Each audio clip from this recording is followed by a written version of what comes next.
الشیطانirrajیم بسم اللہ الرحمن الرحیم۔ عزیز طالبات، ہم سر سید احمد خان کا لکھا ہوا سبق مضمون ہم اپنی مدد آپ پڑھ رہے ہیں۔ آج ہم اس کا مجموعی جائزہ لیتے ہیں، اس کا خلاصہ یا مجموعی جائزہ دیکھتے ہیں کہ سر سید نے مجموعی طور پر ہمیں کیا سکھایا ہے۔ سر سید احمد خان نے بتایا ہے کہ برائیوں کو جڑ سے اکھاڑنے کے لیے اپنے چال چلن، کردار، رہن سہن اور سوچ کو خود بدلنا ہی حقیقی تبدیلی ہے۔ پھر سر سید کہہ رہے ہیں کہ اپنے وطن کے لوگوں کو باقاعدہ مخاطب کر کے کہہ رہے ہیں کہ اے میرے ہم وطنوں، اپنی قوم کی سچی ہمدردی اور خیر خواہی کرنا تمہارا فرض ہے، اس لیے باقاعدہ منصوبہ بندی سے، پختہ ارادے سے غور و فکر کرو، سوچو کہ تمہیں کیا کرنا چاہیے، کیا حکمت عملی اختیار کرنی چاہیے کہ جس سے آپ کی قوم ایک معزز قوم بن جائے، باعزت اور قابل فخر قوم بن جائے۔ ایسے کام کرو کہ جس سے دنیا میں تمہاری قوم کا وقار بنے، وقار بلند ہو۔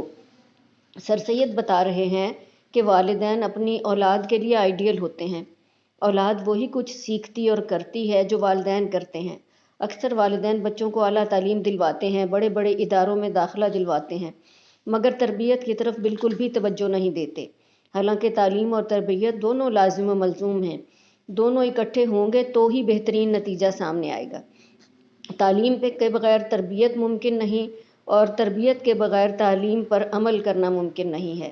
ان دونوں کی مثال ایسے ہے جیسے ریل گاڑی کے ڈبے انجن کے بغیر بیکار ہیں، جیسے پھول خوشبو کے بغیر، جیسے پرندہ پروں کے بغیر، جیسے کار اور دیگر سواریاں پہیوں کے بغیر ہوں۔ اس لیے سر سید کہتے ہیں کہ اے میرے ہم وطنوں، اپنی زندگی گزارنے کے طریقے پر غور کرو۔ اگر آپ کا اپنا بات چیت کا انداز ٹھیک نہیں، آپ کے مشغلے، فارغ وقت کے کام درست نہیں، آپ اپنا وقت بیکار اور فضول کاموں میں گزارتے ہیں، آپ کا لباس اور حلیہ ٹھیک نہیں ہے، آپ کا اخلاق درست نہیں ہے، آپ میں نیکی اور سچائی نہیں ہے، لیکن آپ اپنی اولاد کو بہترین انسان بنانا چاہتے ہیں، تو ناممکن بات ہے۔ انہوں نے حاشا و کلا کا لفظ استعمال کیا ہے۔ حاشا و کلا حرف انکار ہے، یعنی کسی بات سے انکار کرنا ہو تو استعمال ہوتا ہے، جس کا معنی ہے ہرگز نہیں، بالکل نہیں۔ سر سید کہتے ہیں اگر آپ کی اپنی شخصیت مثالی نہیں ہے، اچھی نہیں ہے، تو آپ اپنی اولاد کو بھی ہرگز بہترین انسان نہیں بنا سکتے۔ وہ کہتے ہیں پہلے خود کو بدلیں، پھر اپنے آپ کو بہتر بنائیں، اس کے بعد کسی دوسرے کو بہتر بنانے کی کوشش کریں۔ وہ شاعر نے بھی کیا خوب کہا ہے نا، سوچوں کے بدلنے سے نکلتا ہے نیا دن، سوچوں کے بدلنے سے نکلتا ہے نیا دن، مانگے ہوئے سورج سے اجالا نہیں ہوتا۔ قرآن مجید میں بھی ارشاد ربانی ہے، لما تقولون ما لا تفعلون، تم وہ کیوں کہتے ہو جو خود نہیں کرتے۔ یعنی پہلے خود عمل کریں، پھر دوسروں کو تاکید کریں گے تو ہی وہ مانیں گے۔ اللہ تعالیٰ نے ایک اور جگہ قرآن پاک میں ارشاد فرمایا ہے، ان اللہ لا یغیر ما بقوم حتی یغیروا ما بانفسہم۔ یہ سورہ رعد کی آیت ہے جس کا ترجمہ ہے، بے شک اللہ سبحانہ و تعالیٰ کسی قوم کی حالت نہیں بدلتے جب تک کہ وہ خود اپنی حالت نہ بدلے۔ شاعر نے اس بات کو بڑے خوبصورت انداز میں شعر میں بیان کیا ہے، خدا کا قول ہے قرآن میں، خدا کا قول ہے قرآن میں، جب تک تم نہ بدلو گے، خدا کا تم سے جو برتاؤ ہے وہ بھی نہ بدلے گا۔ یہ انسان پریشان ہوتا ہے تو راستہ بدل لیتا ہے، منزل بدل لیتا ہے، دوست بدل لیتا ہے، ارادہ بدل لیتا ہے، لباس بدل لیتا ہے، حتیٰ کہ گھر تک بدل لیتا ہے، مگر وہ خود کو نہیں بدلتا۔ تو جب خود کو نہیں بدلے گا تو پھر کیسے تبدیلی آئے گی؟ اس لیے بچوں، سر سید یہ کہنا چاہتے ہیں کہ خود کو بدلیں، اپنی سوچ کو بدلیں، بے عملی سے عمل کی طرف آئیں، کچھ کر کے دکھائیں، پھر ہی عظیم قوم بن سکیں گے۔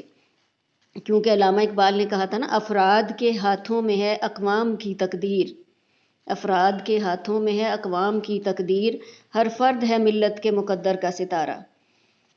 اس لیے ہر شخص کو محنت کرنا ہوگی، خاص طور پہ پاکستانیوں کو، مسلمانوں کو، دوسرے ملکوں کو گالیاں نہیں دینی چاہیے، یعنی دوسرے ملکوں کو گالیاں نہ دیں، امریکہ، چین، انگلستان سے توقعات نہ رکھیں، بلکہ آپ سب بچے نوجوان پڑھیں، لکھیں، محنت کریں، ملک کی پیداوار بڑھائیں، پاکستان کی بنی ہوئی چیزیں خریدیں، ٹیکس دیں، بجلی گیس چوری جو ہے وہ نہ کریں، رشوت لینا دینا بند کر دیں، ایسی مصنوعات بنائیں جن کی پوری دنیا میں مانگ ہو، ہڈ حرامی، بیکاری، سستی چھوڑ کر کام کرنے لگیں، محنت کرنے لگیں تو یقیناً عظیم قوم بن جائیں گے۔ شاعر نے کہا ہے نا، محنت کرو عزیزو، محنت سے کام ہوگا، محنت کرو عزیزو، محنت سے کام ہوگا، کہتے ہیں بخت جس کو آ کر غلام ہوگا۔ تو علامہ اقبال نے کہا تھا نا، اپنی دنیا آپ پیدا کر اگر زندوں میں ہے، یعنی اگر ہم زندہ ہیں تو ہمیں اپنی دنیا خود پیدا کرنی ہے، اپنے لیے خود کچھ کرنا ہے، تبھی ہمارے کام آئے گا، وہ ہماری محنت ہی ہمارے کام آئے گی۔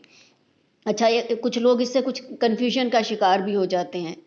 یہ جو اپنی مدد آپ والا سبق ہے جس میں ہم کہہ رہے ہیں نا دوسرے کی مدد نہ لیں، اس کا مطلب یہ نہیں ہے کہ کوئی مشکل میں ہے تو آپ نے اس کی مدد نہیں کرنی، یہ ہرگز نہیں کہا سر سید نے، اور نہ ہی ہم آپ کو یہ بتائیں گے کہ آپ دوسروں کی مدد کرنا چھوڑ دیں۔ ایسے لوگ جو دوسروں کی مشکل میں مدد کرتے ہیں، ان کے کام آتے ہیں، ان کا سہارا بنتے ہیں، وہ ایک الگ بات ہے، ایک الگ پہلو ہے۔ یہ تو ہے کہ آپ دوسروں کا کام کر کے اسے سستی پر ابھارتے ہیں، اسے بیکار بنا دیتے ہیں، اس کی صلاحیتیں ناکارہ ہو جاتی ہیں، بیکار ہو جاتی ہیں۔ اس لیے ہر شخص کو اپنا کام خود کرنے دینا چاہیے۔ اس کی ایک چھوٹی سی مثال ہوم ورک ہے۔ بعض بچے ہوم ورک کرنے میں سستی کا شکار ہوتے ہیں، وہ ماں باپ کو تنگ کرتے ہیں، تو بعض مائیں، بڑی بہنیں وہ ہاتھ پکڑ کے بچے کا وہ کام لکھوا دیتی ہیں، بلکہ بعض تو خود کر کے دے دیتی ہیں، لکھائی بگاڑ کے تھوڑی سی بدل کے خود کر کے دے دیتی ہیں۔ تو آپ 1 دن 2 دن ایسا کریں گے، پھر آہستہ آہستہ بچہ بالکل بھی کام کرنا چھوڑ دے گا۔ اسی طرح کچھ ٹیچرز ہیں کلاس میں، وہ جب بچے کو بہت کہہ رہی ہوتی ہیں، کوشش کر رہی ہوتی ہیں، وہ نہیں مانتا، وہ کام نہیں کرتا، تو پھر کیا کرتی ہیں کہ خود کر دیتی ہیں یا ہاتھ پکڑ کے اس کا کام کروا دیتی ہیں۔ تو یہ اس سے محبت نہیں ہے، اس سے پیار نہیں ہے، یہ اس کے ساتھ دشمنی ہے کہ آپ اسے اس کا کام کرنے نہیں دے رہے، اسے کرنے کی عادت نہیں ڈال رہے، بلکہ اس کو سستی اور کاہلی کی طرف ابھار رہے ہیں، اور اس میں یہ جذبہ پیدا کر رہے ہیں کہ کوئی بات نہیں، میں نہیں بھی کروں گا تو کوئی نہ کوئی کر کے دے دے گا۔ تو بیٹا، ہمیں اپنی دنیا آپ پیدا کرنی ہے۔